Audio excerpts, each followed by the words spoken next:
Hello everybody, welcome back to the ZHP Garage. Hope you guys are all doing well. We're going to be fixing up a 2010 Chevy Express van today, and this particular van has a L96 engine in it. But this is across the board with all, modern Chevy engines with the LS's, L94, all the engines that have variable cam timing in it. So this doesn't apply to LQ4 or LQ9 since they don't have that. So this is going to be a long video. So I'm going to have timestamps down in the description if you want to jump around, find what you're looking for, or if you want to stay for the whole video and learn something. You can do that too. So this is for the do-it-yourselfers, beginners. I don't know if this is a beginner's job. This is a little advanced, but so I don't want to waste too much time talking because we got a lot ahead of ourselves. Let's get with the master mechanic, see what's going on with our good old Chevy Express van, and we're gonna go from there. Today we're going to be working on 2010 Chevy Express van. Got the 6-liter, the L96, the same 6-liter from 2010 to 2020, but pretty much the same on all the LS series engines. What we're going to be doing today, we're going to be doing the timing chain and the cam phaser for the variable cam timing. I want to show you, we have a check engine light on this. We'll go from there. I want to show you why I determined that I'm going to do the timing chain / oil pump, the O-ring and the oil pump, timing chain and the little cam phaser for the variable cam. Let's get into it. So before we get into this, make sure you go down, like this video, share it, subscribe it, give me a comment and see what you think. So we have a check engine light on this thing. So let's see what codes we got in here. So you see we have a 2010 Express. We got a 6-liter, so the L96 engine, but like I said, it's the same pretty much all the LS series. So you can see these are the codes we got going on here. So we have the P0011, the camshaft position sensor, or camshaft position system performance. So that's the one we're going after. Then we have the P0171, which is a fuel system lean bank 1. Then we have the P0442 evap. We're not worried about the evap at the moment. And then we have the P0521, the engine oil pressure. So this thing does have on the gauge, it does display low oil pressure. So it could just have a low oil pressure problem, but it could be caused by something internal on the O-ring on the oil pump pickup. It get dried out and cracked, and then it loses oil pressure there. Or it could just be the oil pressure sender has the issue, or there's a little screen under the oil pressure. See what it is. We're going to get to the bottom of it. So the two that we're going after, camshaft position, system performance, and then the oil pressure. So we're just going to start from scratch. We're just going to clear all this. We're going to clear the codes, go back in, double check. Everything has been cleared. So we got nothing. So what we're going to do first on this is we're going to take the covers off. We're going to get to the timing chain. So we have to take the oil pan off, the dampener, pulley out, lower crank pulley, timing cover, all the accessory drive, or the water pump, not all the accessory drive. So we're gonna get into this, show you what you got to do. So it's a little different on the van just because of where the air box is and the overflow reservoir compared to the trucks, but it's pretty much the same gist of it. So it's kind of looks like it's buried right now, but after taking a couple things off, it'll start to open up and you'll have a good view of what's going on. So first we're gonna get this reservoir out of the way. It just has a single bolt and it just slides in the back, and then we're gonna take the air box out of the way. So let me grab a couple tools here. I'm gonna pop this bolt out. You try to do this so it doesn't puke all your coolant out. It's got these little plastic clips. So you get a little screwdriver in here, little pocket, little screwdriver, pop these little alligator clips up, keep it tilted, it won't leak coolant everywhere. Take the air box, then we're gonna undo it here at the intake pipe. We're gonna get our air box, pop our air intake pipe off, and we just gotta unplug our mass airflow. Kind of hard because it has a release on the bottom, but in the trucks it might be a little different configuration. Take our whole air filter out of here. So now we can take this intake tube, we'll take it off the throttle body. We'll have to get a little ratchet to get in there. Clamp at the intake pipe at the throttle body. And then on the passenger side here, it's got the little vent. This has already been broken by somebody. They put a little piece of pipe in here, but normally it's this hard pipe right here. It's really brittle. This thing's got like almost 200,000 on it, so all this plastic stuff gets really brittle, so we're gonna have to fix this when we go back together. So you can see this shroud, you can see it's bolted. It's got 3 bolts on each side of it. 10 millimeter, and then it's got the 10 millimeters on top. So we're gonna take this shroud, we're gonna unbolt it in half, and then there's a clamp on these for the fill and the dipsticks. There's a clamp right here, so you can kind of get them to move out of the way to get the shroud out, and then you gotta get the harness. You can just come in and pull it for the unlock. This is a charge, goes to the battery for your charge. Then the hose obviously will just flex over. We're gonna take this 10 off here, this little bolt will allow us to move our dipsticks and filler. So the one bolt does the dipstick, and then you got another one back here that does the transmission. This is something you don't have to deal with if it's in the trucks. You don't have to deal with all this nonsense because the filler's in the valve cover, so it's out of the way. Then the dipstick's back at the bell housing, and the oil dipstick is on the side, passenger valve covers. A couple things you won't have to deal with in a truck. So now we got that. We can move them out of the way, manipulate it. So now we're going to take the 6 bolts out. So there's 3 on each side. And now we're going to take off the 2 top side of the shroud here. So then you just gotta work it up. So we'll get the harness out of the way. If you drain the coolant first, you can take the hose out of the way. We'll do the coolant in a minute because it makes it easier once you get the shroud out of the way to get to the petcock. So we'll just push it out of the way, and then your AC line, same thing. Let's get it on the back here. Tuck it down in there. Make sure you're not catching on your harness. Tuck that down in there. Sometimes it's easier if you go to the side. If you get it around here, get the whole shroud out of there, the whole upper part. You can see this has the rubbers in here because this holds down your radiator too. So make sure your rubbers don't fall out. Now that you got the upper part of the shroud out of the way, your lower part has got a couple bolts on the bottom. So now I need to go underneath, pretty much like a skid plate. It's just a plastic skid plate panel. We got to take off, and then on the bottom side of the shroud here, there's 2 bolts. There's one on each side, holds this in there. So this is a little more of a cover. It's not really a skid plate. The trucks have more of a full skid plate, but this is a little cover. It's just got 2 15s to hold it on there. So I took that off, and then I got the 2 nuts out, or the 2 bolts out of the bottom of the shroud. We're gonna hold off on taking the lower part of the shroud out. We're gonna take, normally you take the fan off first, but being that we're reusing the water pump, we're just gonna leave the fan on the water pump. So we're gonna take the drive belt off. It has a tensioner over here on the side, so it's spring loaded. And just a little indication too, you want to keep an eye out these little grooves on this tensioner. It's got these 2, so with your belt on it, it wants to be in between these 2 grooves. So we're just going to pry over the tensioner, and we're just going to pop it off the idler pulley. Get our belt out of here. So now we're going to have to drain the coolant. So I like to take off the lower radiator hose at the water pump thermostat housing, pitch can underneath the AC compressor. Take the lower hose off, the 2 heater hoses off to get the water pump off. The tensioner can stay on here. Catch can right here.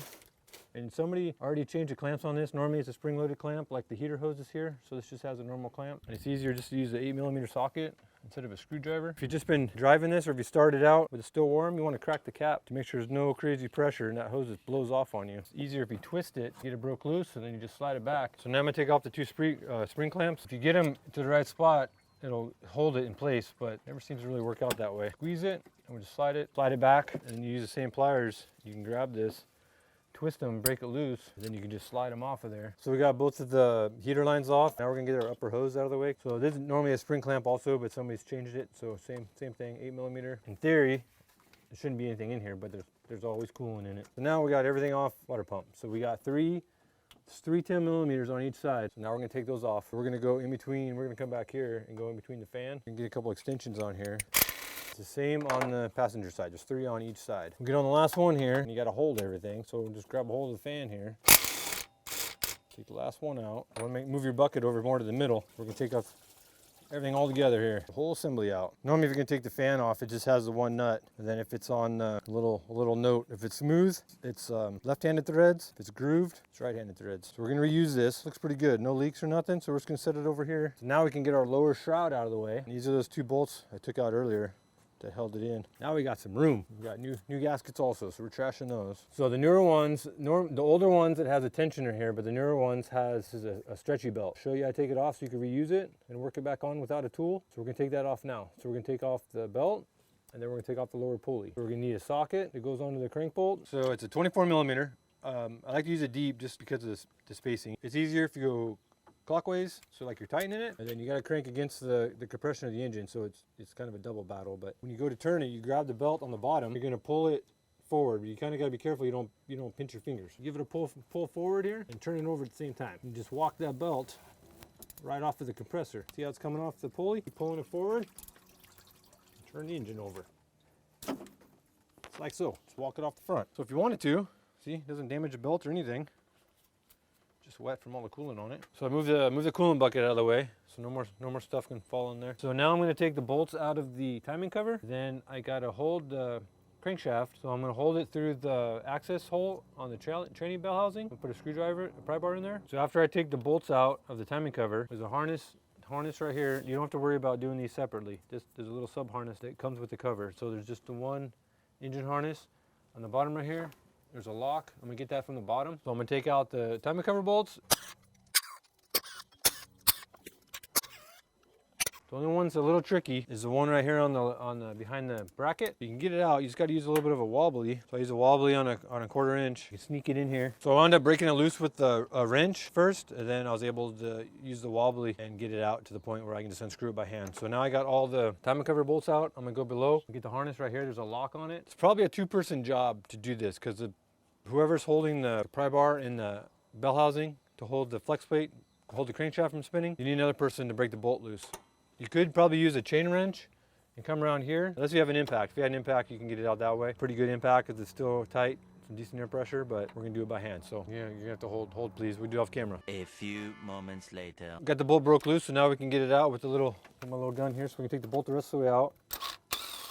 And this is a stretch bolt, so it's a one-time use bolt. Can't confirm or deny that I used them before over again, but you're not supposed to. So now you need a puller to get the pulley off. So I like this one here. It's got different adapters for different applications. So this goes in the center of the crankshaft, then it goes in the center of the bolt here. So you're pushing on this and not on the end of the crank. You're pushing on the end of the crank, but on the bottom of the threads, not on the end of the crankshaft, so it'll mess it up so you can't put the pulley back on. So put that in there first. Bottom's out on the crankshaft. Then it has these notches on the pulley, which you're gonna put your puller on. A little 3-jaw. So you gotta kind of go by braille a little bit. If you pull back on it, it catches. You can see where you got it in the right spot. Could be a flat spot on there. Tighten this up. So now we got it on there. We're gonna use 2 wrenches. So it's a 1 inch and a 15/16. Inside's 1 inch, so you can slide the wrench over the end here. And I like to do them by hand because your pullers and stuff last a lot longer if you don't ram it with an impact. It's gonna make some crinking and crunking as it comes.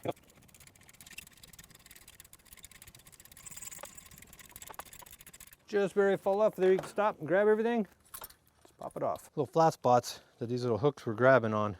That's how you get it off of there. So before you can get the timing cover off, there's I think there's 4 bolts in the front lip right here. There's a bolt over here that holds this little harness. So I'm gonna go underneath and take that loose.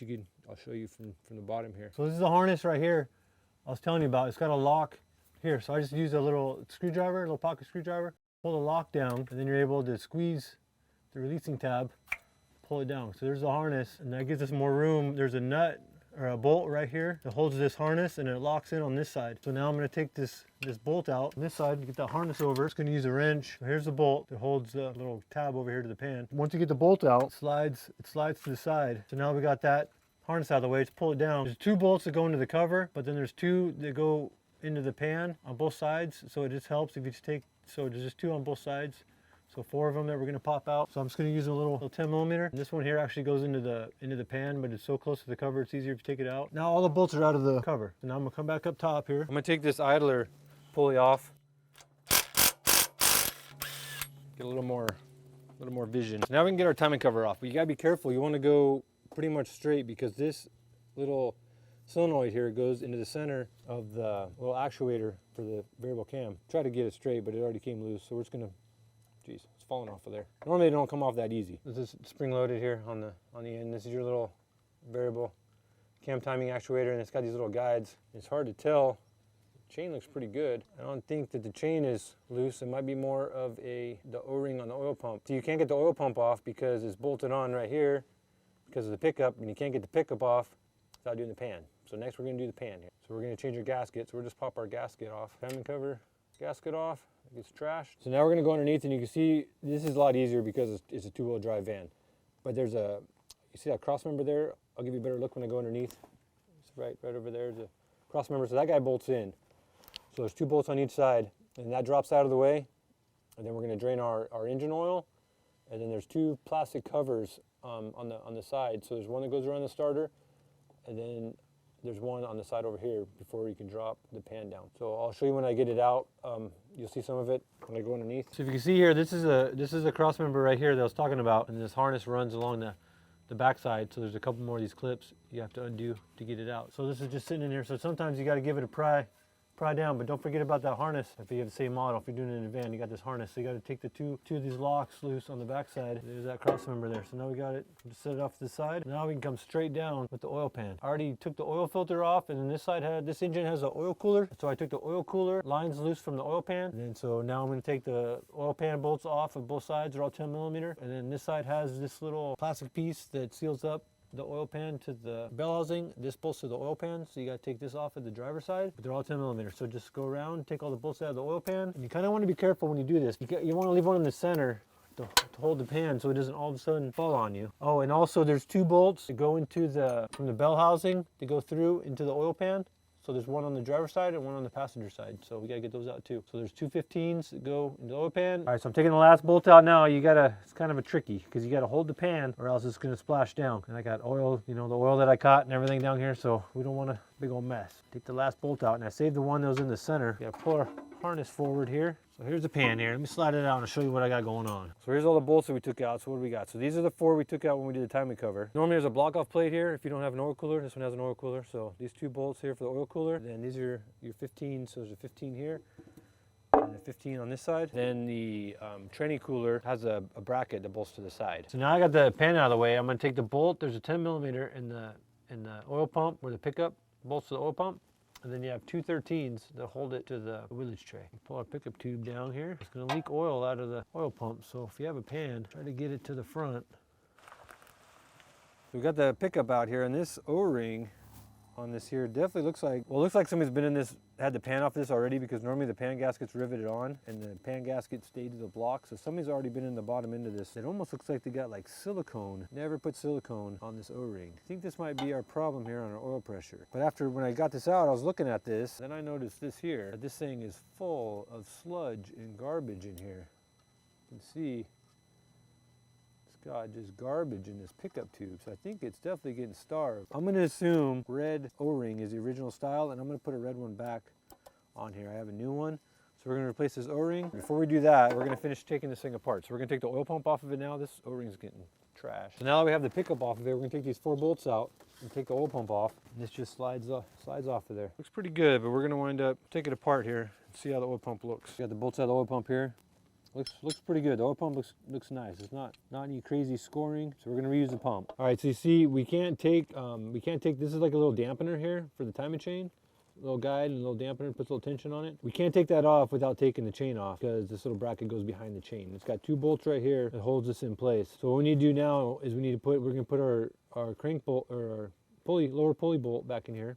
We're going to spin this thing around. You see it's got an arrow right here, and this is going to come around and meet up, and there's going to be a dot on this lower sprocket, and that's going to be where we're going to take it apart at. That's top dead center. We'll take this guy out. This one here is really tight. Also, this bolt here, this is a stretch bolt also, so this is a one-time use, and you can see it has this little spring goes up against the little solenoid on the cover, so there's a lot going on right here. It's kind of hard. You got to stand on your head almost to see it, so we're just going to get this little dot straight up, and then we'll get a mirror. It's going to be kind of hard to see.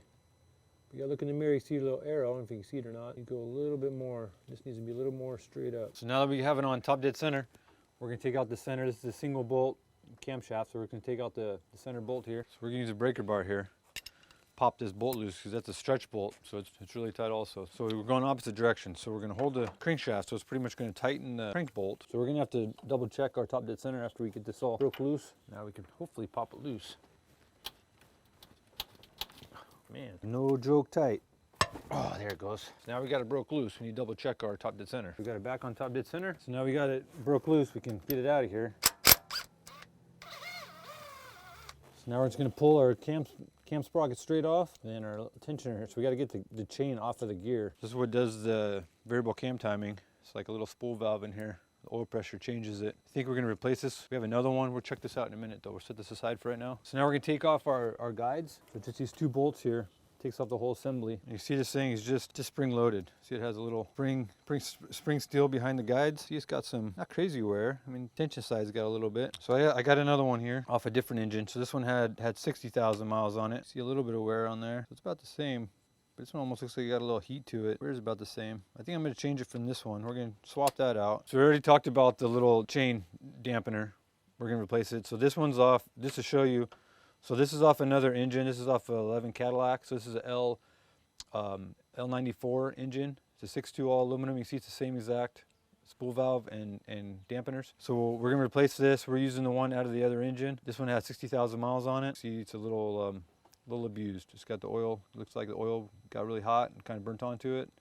And being that it had the debris in the pickup, kind of sludgy, I'm gonna eliminate this because this has oil passages in it and stuff that could cause it not to work. And being that I have a cam position problem, so I'm gonna take this out. I didn't get a new one, so I had to use one so this is out of a L94. Spool valve, variable cam timing here, and the guides are used, but the chain, this is a brand new chain for this engine, and I got a brand new bolt like I talked about because this is a stretch style, and plus all the little ports in here. The way that pickup was, I didn't want anything plugged up, so we got a new bolt. So that's what we're gonna be putting back on. So now we have a part.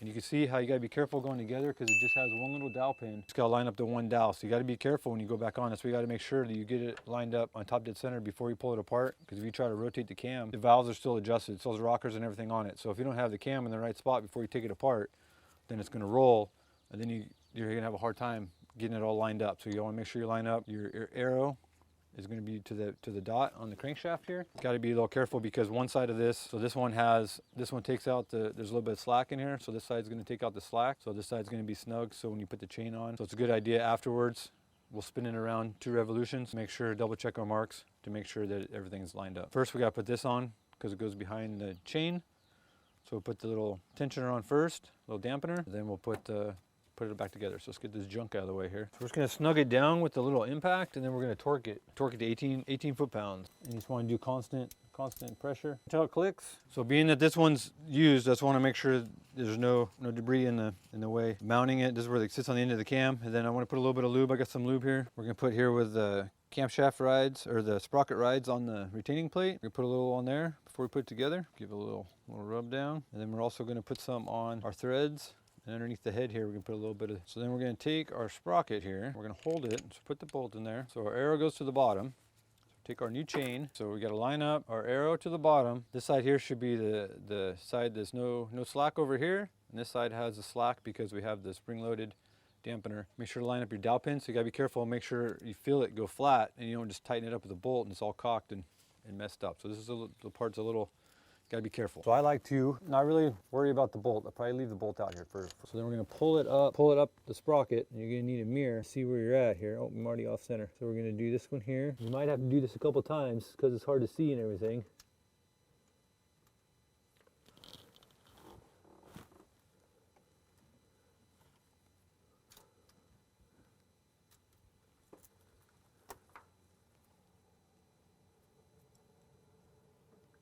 Already seems like it's off because I'm not going up to the cam here. See if it'll sit there for a second. So I get my mirror, see where we're at. So it feels like it clicked onto it lined up with the pin and went on to the cam flat. You gotta be careful pushing on it too hard because you could push the cam back in the bore, then it's harder to line it all up. My marks are lined up, and then it feels like the sprocket went on, so I'm gonna put the bolt in there and I'm gonna run it down by hand just to get a good feel. Line up like that and so start right away. If it wasn't on that dowel pin, then your pulley's gonna be cocked and then your bolt's not gonna start easily, so that's a good sign. You want it to start like that, go straight in, and then when you get to the bottom, you go to snug it, just feel solid, and you're not like you're squashing a pin. So we're gonna double check our timing marks. We're lined up on our marks. So now that I just have this snugged, before I don't need to torque or anything yet, I want to spin the engine around 2 revolutions. You got to go twice because the crankshaft spins 2 times to the camshaft. So we got to spin the crankshaft twice to get it to line back up at top dead center. So now that this is snugged down, it's on the dowel, it's on the camshaft, it's not going anywhere.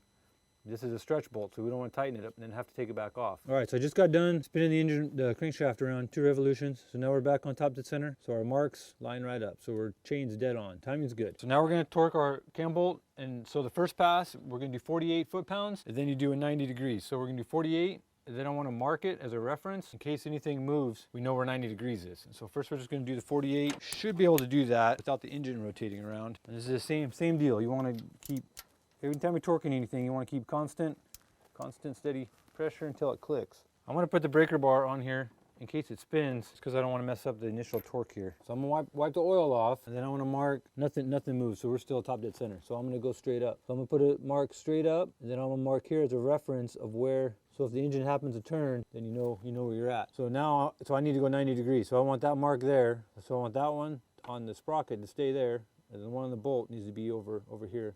That's gonna be my 90 degrees. There's really, you can do this with an impact. If you have an impact, you just, blap it and then check it.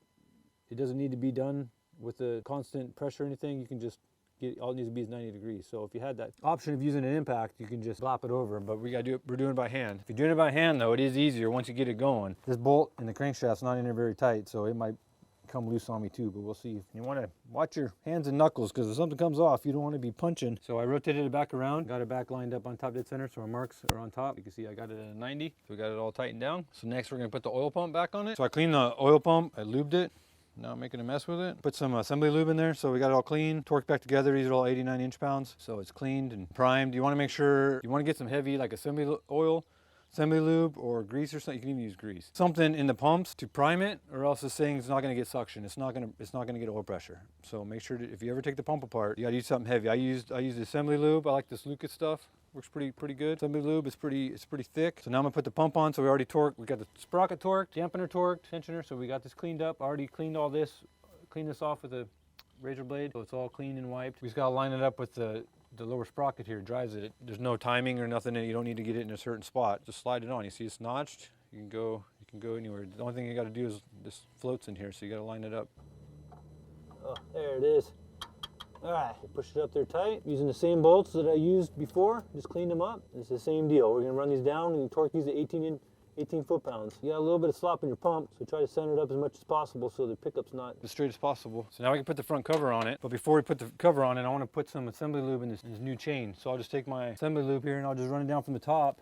And we'll just squirt some in here so it's not dry. You get it coming down the side and it'll run down the side. Let it run down in there while you're putting it back together. Same thing on this side. Just gotta be careful. If you get too crazy, you're gonna be wearing it on the bottom of the car. So don't want to get to the point where it's just dripping out the bottom when you're putting the cover on here and stuff and coming out the bottom. So don't get too crazy with it. So now we've got the oil pump on here and torqued. We're gonna do the timing cover next. But before I put the timing cover on it, I like to put the oil pan on it just to make sure that the timing cover is not cocked on here. So I put it on without a gasket. So I'm gonna put the oil pan on next. I just want to show you. So this is the pan that's off of it. I was gonna clean it up last night and I took it home and the thing is just nastiness. And like we showed yesterday, all the sludge in the pickup and everything. So I happen to have same exact pan. The only difference is obviously this one's clean. The pickup is nice and clean. There's nothing, it's not plugged.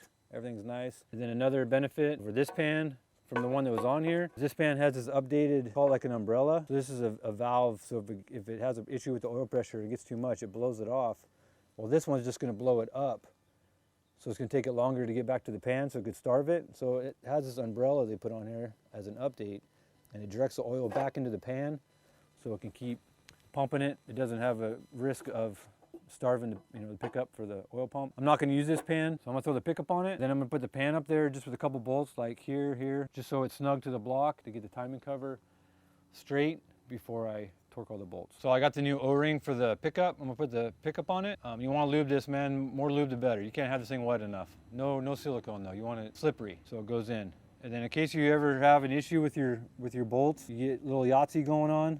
So all the timing cover and the pan bolts are all the same. And then you got, these are the two for your pickup. And then this is the oil pump, where it goes to the oil pump here in the front. And then these two here are for the oil cooler. They could be a little bit shorter if you have a block off plate, if you're not using the oil cooler. And then these long ones go in the back of the pan. And then these two here are the ones that go through the bell housing into the back of the pan. So they're gonna be here and here. And then you have your two. So this one's gonna be your two side cover, the cover by the starter, and then the cover on the driver's side. And then this one here, this black, is the one that holds your harness in the front of your oil pan. And then this one is the one that holds your cooler line. So now I'm gonna put the pickup in. I'm gonna lube this guy up. The same assembly lube, super slippery stuff. And when you push this thing up into the oil pump, you gotta be careful. You wanna go straight as possible. You can nick it, and that's when you get a little suction. You get a little, like a vacuum leak, a suction leak, and that's when you have an oil pressure problem. This here wet, gonna rub it around on here. And then like I said before, you wanna try to use the same color O-ring. So this one had a red O-ring on it, so we're putting a red one back on it. It's hard to tell by looking at it in the video, but it's not straight. It's kind of got a little taper to it. O-ring sits in the low spot of it. So our two nuts to hold it to the wheelers tray, and these are like 18 foot-pounds. You don't get crazy on it because all it's doing is holding this up in the wheelers tray. And then this is going to be, I think it's 106 inch-pounds. 89, 106 is what you're torquing. So we put the oil pump pickup in there, got that all torqued down, and then we put the pan on it here without the gasket, just up with a couple bolts. So now I'm going to wipe off the front cover here, some brake cleaner, and then you put the gasket on it, and you can put the bolts in there, and the gasket holds the bolts into place so they don't all fall out, holds them in there. And you got to be careful when you put your cover on. You don't want to hit the crank seal on the front crank here. Be careful putting it through there so it doesn't catch the seal. Then we're just going to run these bolts down just so they just touch the cover. We're going to leave them all loose. Then we're going to grab the lower crank pulley and we're going to put the pulley on. You got a couple options putting the pulley on here. You can either use a long bolt if you got one long enough, but then you kind of risk pulling threads at the end of the crank, or you can use an installer. We're going to use an installer on this thing. So we'll put the adapter in there, put a light coat of assembly oil, lubricant oil on the pulley where it goes into the crankshaft, goes around the seal. Then we're gonna put a little bit of silicone on the inside of the pulley to keep it from leaking around the crank cranking the pulley, you can seep a little bit of oil out of there. Slide it on. Be careful not to get silicone all over your installer. Now we're going to put on our bearing. It's part of the installer here, a little nut. So you can see once we get this on here, you have a really deep socket. I mean, we just got started and you can maybe use a deep socket. So you have to use a wrench. You got to wind up using a wrench, but you got to do it at an angle because it's so buried in there. It's kind of one thing downsides of the tool, but it still works. So we're just going to crank it on, work it right on there. So you see when it bottoms out on the up against the lower sprocket there, so you know you got it on all the way. So now we got our pulley on all the way, and that centers up cover. So now we're gonna put a couple of bolts and snug it down to the pan, which is gonna level it, and then we'll torque the cover. So we put the bolts, 2 bolts on the bottom here, we got them tightened down, so we can get them tight so it draws the cover down even, and we're gonna loosen them up to the point that they're just snug. So when we go to bring it in, it's not tugging on the oil pan. So we're gonna back them off, then we're gonna torque them. 18 foot-pounds on those ones also. So now we got the front cover all torqued down. So now I'm going to take the oil pan back off, put the pan gasket in there, and then in the crack here on the front cover to the pan, you want to put a dab of silicone on both sides, and then in the back there's a cover. Dab of silicone on both sides before you put the pan back up to seal those little cracks. So I'm going to do that now. So I worked on the van for a little bit here. I got the oil pan put back on it, cross member underneath the oil pan, pretty much the whole underneath of it's all done now. I wound up putting the dampener bolt back in it, put a new bolt in there, so it's 37 foot-pounds, then you do 140 degrees. So we're ready to put the belt back on it. We're going to reuse a stretch belt. I'm going to show you, I'm going to put it back on the same way I took it off. Same deal. So no tool, nothing fancy, just a hand. So we're just gonna do it the opposite. So when we took it off, I pulled it off the bottom, but when we put it on, we're gonna do it on the top here. So we're gonna put it on the dampener. Unless, depends on which way you wanna turn it, but this is easier for me. Actually, you know what? We're gonna put it on compressor first. Then we're gonna start it on crank pulley. But you just gotta make sure, you gotta pull it over on the bottom and make sure that it doesn't pop back off of the compressor while you're putting it on here. So now that we got it started, I'm gonna spin it over by hand. So as it starts to go, you just need to make sure that it stays onto the compressor. Just like that. Go a little bit further after it popped on. Just make sure that it's all straight and just feel it. Make sure that it's around it in the groove the whole way. So there you go. So now we're gonna put the lower shroud in it because we still have our fan on our water pump and we can't get the lower shroud and fan water pump together. So I'm gonna do the lower shroud, then we'll get our water pump on here. So we got our water pump all snug down. So now we're gonna torque the bolts. It'll be same deal, 18 foot-pounds. So we're gonna torque them down. We got it finished up. We put the heater hoses on, the radiator hose, upper hose, got the air box in it. Put in the overflow bottle now. We're gonna fill this thing full of oil. Gotta put oil in it and cool it and start it up. We're gonna see if we got to the bottom of our low oil pressure. All right, so we got this thing filled up. We got it normally takes about 6 quarts of oil, but we put a little bit more in it because everything is completely drained. So it's about 6.5 right now. So we'll fire it up. Check it. We got the coolant topped off. Got the battery hooked back up. Start it up. See what it does. It's gonna have a little bit of a tick because it's gonna take a second to get oil pressure, but then it should clear up pretty quick.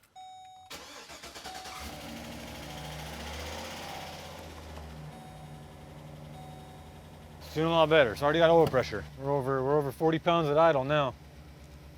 Before it didn't get 30 pounds going down the freeway. It's a good start. You can see that the ticking already went away. Sounds good. We're gonna let it warm up, let the thermostat open, make sure there's no air in the system, and top off the cooling. Things back on the road, man. We got it fixed up. It's good. A couple dry cycles.